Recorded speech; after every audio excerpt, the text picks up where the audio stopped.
Hello and welcome to Health Matters on Channels Television. Thank you for joining us. I am Mary Alale Yusuf. Menstrual health was not on the agenda of the International Conference on the Population and Development or Millennium Declaration, nor was it explicitly stated in the Sustainable Development Goals targets for Goals 3, which is on health, 5, which is on gender equality, or 6, which is water sanitation. However, it has been placed on the global health, education, human rights, and gender equality/equity agendas by grassroots workers, drawing attention to reports of women's and girls' experiences of shame and embarrassment and the barriers they face in managing their periods because they do not have the means to do so. Several sources say this phenomenon, called period poverty, affects an estimated 500 million people worldwide. The World Health Organization is actually calling it a health issue and is asking that it be looked on as such with physical, psychological, and social dimensions. My guest today is a public health professional and period equity advocate, Great Okemwe. You're welcome to the show. Thank you so much for having me. Let's start from the very beginning. What are the main causes of this period poverty? So basically, the main causes of period poverty, like the name implies, it's poverty, but it's like a multi-dimensional poverty. We have the poverty, the financial poverty, and then the lack of access to information and knowledge. So those are the two major causes of period poverty. But then, but the bottom line is poverty, like the lack of access to financial support and all of that. So if somebody has the access to the knowledge and doesn't have the access to the funds to access the sanitary products, then the person is also suffering from period poverty. So I don't understand why somebody should be so bereft of at least knowledge, because their mothers are supposed to tell them about, the menstrual period. At least their mothers should. Then also, they should be learning about it from school. Yeah. And also, many people believe that the products are not that expensive. So explain to me why this is happening. I think the reason why they are not getting this knowledge is because of the stigma and shame that has been attached to periods over the years. Even at home, parents don't engage their daughters about their menstrual hygiene and their periods. And also in school, I remember when I was in school, when they were teaching us menstruation, it was under home economics, and it was being rushed, and the teacher was doing it in a way that if she could send the boys out of the class, and then she kept going on about pad, and at that time I thought she was talking about this PS2 pad, because my goodness. I didn't know what she was talking about. So at that point, I didn't have the information that I needed. So you were hearing, but you were not getting educated? I was not getting educated. Was this in secondary school? Yeah, it was in secondary school. Okay. And prior to that, you hadn't had any education of such? At all. Okay. At all. And this is the story for many boys and even many girls. So even in school, it is not talked about. It is rushed through. It is not taught. It's glazed over. Yes, it is not taught in details. And because of that lack of information, when there is lack of information, every other thing that comes in is false. So people just get whatever it is that they got from outside as the actual information. So the home and the school are the two major places where we can start curbing period poverty from with information. Okay, so the World Health Organization alludes to physical implications and other implications. So I want to know what could be the physical implication of the ignorance, or the physical implication of ignorance of, the monthly flow. The physical implication is that people don't have when the World Health Organization defines health, they split it into 3 dimensions. We have the physical, the mental, and the social. Yes. Now, if because the lack of access to these products would force people to make use of makeshift sanitary products like clothes, tissues, rags, and even in some very severe cases I've seen when we went to Delta, somebody said they use leaf from trees because of lack of access to sanitary products. Now, the physical implication is that people could come down with severe infections. Okay. With severe infections from using all of these makeshift sanitary products.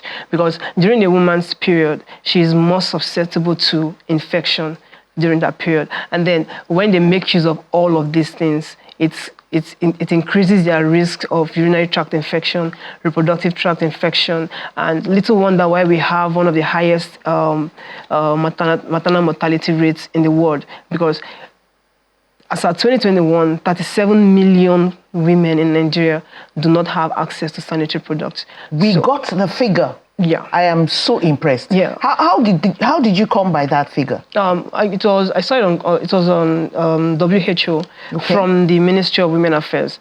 So I was surprised that the Ministry of Women Affairs actually has that kind of data, and very little or nothing is being done about peer poverty in Nigeria. Okay. So can you let us into some of the psychological and social problems that they face? Now, when we talk about health, people neglect the mental and the social. People mostly focus on the physical, yes. But it's three of them together. So psychologically, normally, menstruation comes with mood swings and all other... for some women. For some women, yeah. And then it comes with anxiety as well.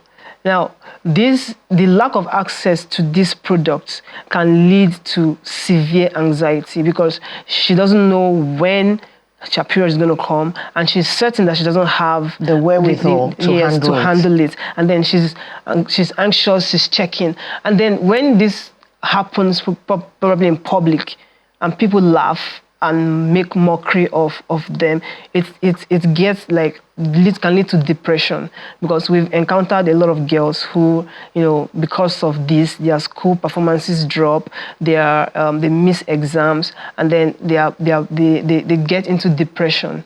And then... Wait, are they missing exams because people laughed at them? No, so they don't come to school? That's one. And then they also miss school, because there's this girl we met at Ekpe, and she was like, she had to miss her junior WAEC because of her period. So that was 1 full year wasted. I always make reference to... Please, sorry to interrupt you. Help me understand. She missed it. Did they bar her from the class? Or she didn't have products, so she could have, maybe gotten embarrassed in class, or she was going through pain, or she was sick?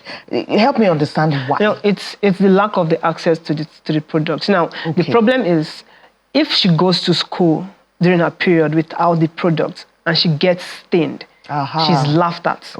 So once the period starts, they just stay out of school completely. And it's crazy. And we have over 60%, we have over 20 million out of school children in Nigeria, and 60% of them are girls. And it's majorly because of peer poverty that 60% of them are girls. So we also talk about disposal facilities. Yeah.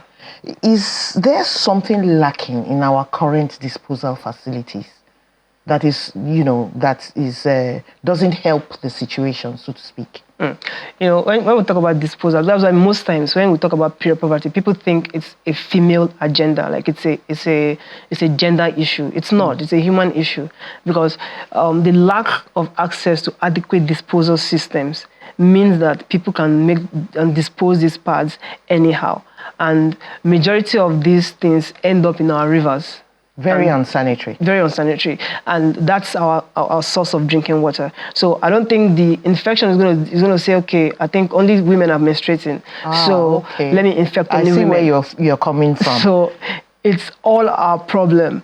And then inadequate disposal also contributes to global warming, and it's affecting every single one of us. So is that the only reason why you say boys should be educated as well?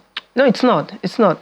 One of the reasons why boys should also be educated, because if you look at the definition of peer poverty, it says the lack of access to menstrual hygiene education. So regardless of gender, if you don't have menstrual hygiene education, you are a victim or suffering from period poverty. So if boys and girls are well educated, then the stigmatization that is attached to period starts to drop. Okay. And the first way to curb or shed the shame and stigma around menstruation and period is to talk about it.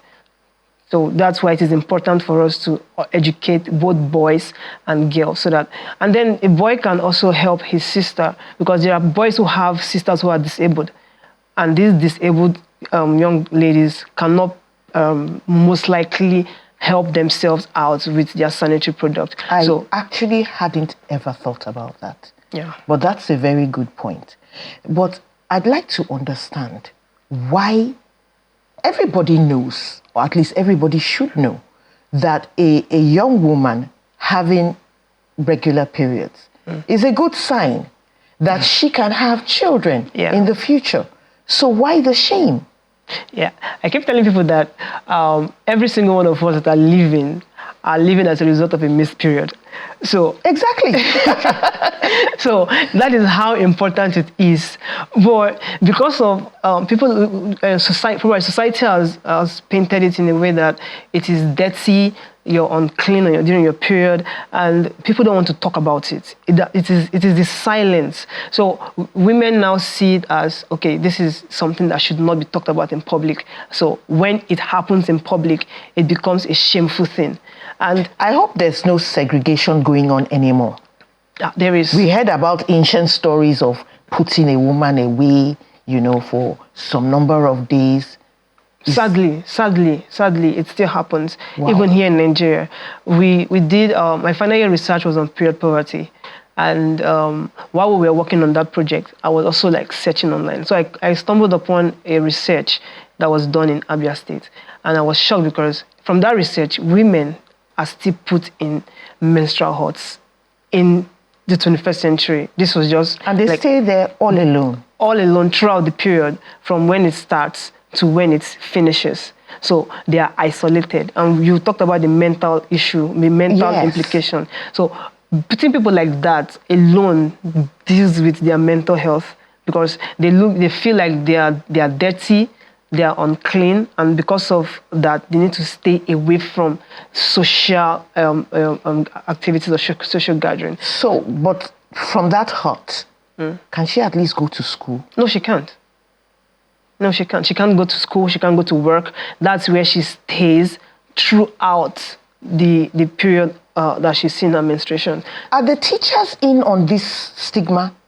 Yeah. We went to ABIA State, and because what I do is, when we go for some of these outreaches, I demonstrate to the girls how to make use of the sanitary pads as a guy. So why I do that is that the boys can see that, okay, this is it's not... a man doing this now. This is not a big deal. Yeah. And the girls can also see that, okay, this is a guy doing this in public, so it's not a big deal. So I went to one school, and the teacher was like, no, when you want to start the program, you need to leave so that we can talk to the girls. Okay, just hold that thought. We need to go on break right now. Let's go on a short break now. Please stay with us. Coming back soon. Welcome back. It's Health Matters on Channels Television, and we're talking about tackling period poverty with Great Okinwe in the studio. Please join us, continue with us as we go on this topic. So you were expressing a thought that a teacher was telling you to leave the place? Yeah, she was like, I wouldn't be in the classroom where they're talking to the girls about their periods. And then I was like, no, you don't even get it. Like, I'm the one that's even going to demonstrate how to use the pads to them. But this is, this is really confusing. I mean, it's because they are supposed to be teaching the children, boys and girls, together, yet they were trying to get you out of the room. Yeah. So a lot of education needs to be, disseminated concerning this. So you said people can afford some of these commodities. Yeah. I know that in some settings, condoms are free. Exactly. Are you asking for the same thing for female commodities? Like sanitary towels, for example. Yeah. Intercourse is a choice. And when it is no longer a choice, it becomes a crime. right?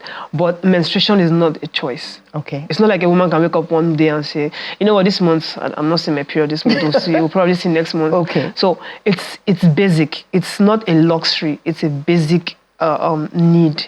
So if condoms can be made free, then we're not even asking for the whole sanitary brands to be made free. You can just make one brand, very, very cheap and affordable. And then the tax on female commodities, it's in some climes it has been removed. So I appreciate the last government for removing it on locally made sanitary products. But then even if that is done, it doesn't make it affordable to the poor, to certain people. Now these very poor people, even if they subsidize some of these commodities, they may not be able to still afford them. So, are you saying that they cannot do what some of our, older people did in those days and use pieces of cloth, but at least keep them clean? Is that a no-no?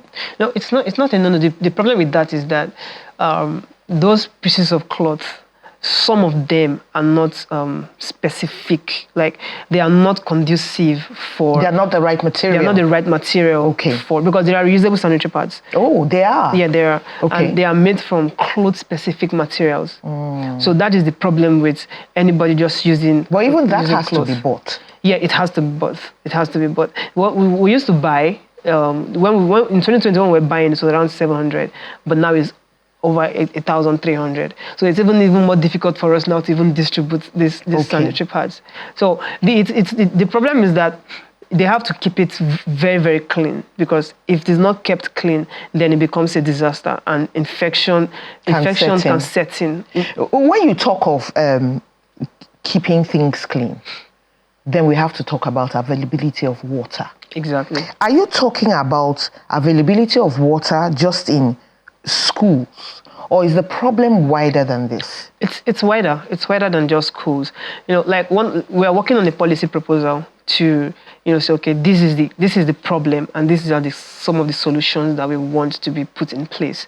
Now, when we talk of water, if there is no water, because when we distribute these reusable sanitary pads, we make sure that these communities or school has access to clean water. So when we look at what we call period-friendly toilets. Okay. This kind of settings, the toilets have to have adequate water. It has to have adequate disposal systems. Okay. So if, for instance, somebody has access to sanitary products, she can afford to buy it, and she went out to an event and probably had to change her pad in the restroom and goes there and there's no water and no disposal. She, at that point, despite that she has the money, she's a victim of period poverty. So water needs to be made available. There are women who hawk on the streets, at the marketplaces.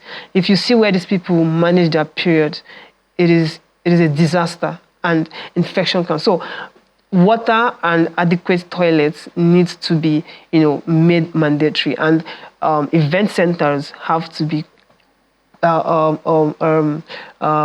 to be mandated to have period-friendly toilets where their staff or their customers can easily go in, manage their periods, and come out without having to... when you mention markets, I can see how deep this problem is.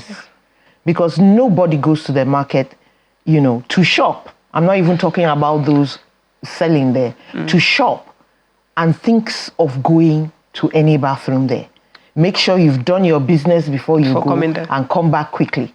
So that could be a problem. I have a question, which might seem like digressing a bit, but, I don't know. Does female circumcision affect any of this? Yeah, female genital mutilation also is a factor. It's a factor. Look, if we look at period poverty, it's like me. I always tell people that period poverty should even be an SDG on its own, because it. But it's cutting across three SDGs. Not just three. There's education as well. Okay. There's education. There's gender equality. There's poverty. So it cuts across almost 7 of the SDGs. So female genital mutilation is also part of it, because when this happens, there's a very high risk of infection. And if this couples with bad menstrual hygiene practices, it becomes even dirty higher. water or no water at all. No water at all. So it becomes a very, very big issue. So while we are educating on period poverty, it is also very closely related to female gender mutilation. Did you ever realize or think about the fact that girls are seeing their first periods earlier than they used to? Some of them are seeing it at 7 or 8 years of age. So how about bringing the education down to the primary school level? I mean, has anybody thought about that? Yeah, actually, the truth is, at average, it's supposed to be by 12 years and above.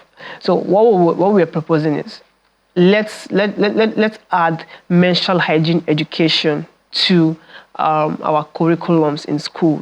It doesn't have to be a unit curriculum. It can be something that they do once a month or twice a month, just to enlighten the students. But then there are songs that we used to sing in primary school.